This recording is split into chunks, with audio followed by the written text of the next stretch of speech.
Pinaghahandaan na ng Senado ang nakatakdang pagharap sa unang pagkakataon. Janet Lim Napoles sa pagdinig ng Senate Blue Ribbon Committee. Ito ay kaugnay pa rin sa umano'y maanomalyang paggamit ng ilang mambabata sa kanilang Priority Development Assistance Fund o PDAF. Si Bianca Piedad ang ating tagapagbalita. Nagpatawag ng pagpupulong sa Senado ang mga opisyal ng Senate Public Relations and Information Bureau o PRIB para sa maayos na proseso ng pagbabalita ng mga mamamahayag sa pagdinig ng 10 billion peso pork barrel scam. Tiniyak ng PRIB na may sapat na espasyo para sa mga mamamahayag, photographer at videographer upang makakuha ng impormasyon, larawan at video ng hindi makakagulo sa pagdinig. Huspusa na rin ang paghahanda ng Senate Blue Ribbon Committee, bahagi ng preparasyon ng pagbabasa ng transcripts, affidavits ng mga whistleblower at iba pang dokumento na galing sa National Bureau of Investigation. Plano ng komite na maisapinal ang lahat ng mas maaga. We were preparing. Yung staff nagre-review kung ano mga dapat tanong. Walang kondisyon. Walang ganun.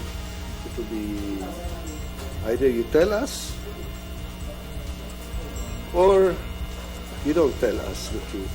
But manunumpa sila, di ba? To tell the truth. Mahalaga na nasabihin ni Napoles lahat ng kanyang nalalaman sa anomalya ng PDAF upang mas malinawan ang taong bayan at makumpleto na ang report ng komite kaugnay nito. I don't like to make a committee report without testimony of Janet Lim Napoles. Of course not. Then it will be an incomplete report. Naniniwala naman si Senador Sergio Osmeña III na hindi magandang senyales ang pagbibitiw ni Attorney Lorna Capunan bilang legal counsel ni Janet Lim Napoles sa kaso nitong illegal detention. Ayon kay Senador Osmeña, nangangahulugan ito na walang pagkakasunduan sa pagitan ng kliyente at ng abogado. Hindi maganda yun, no?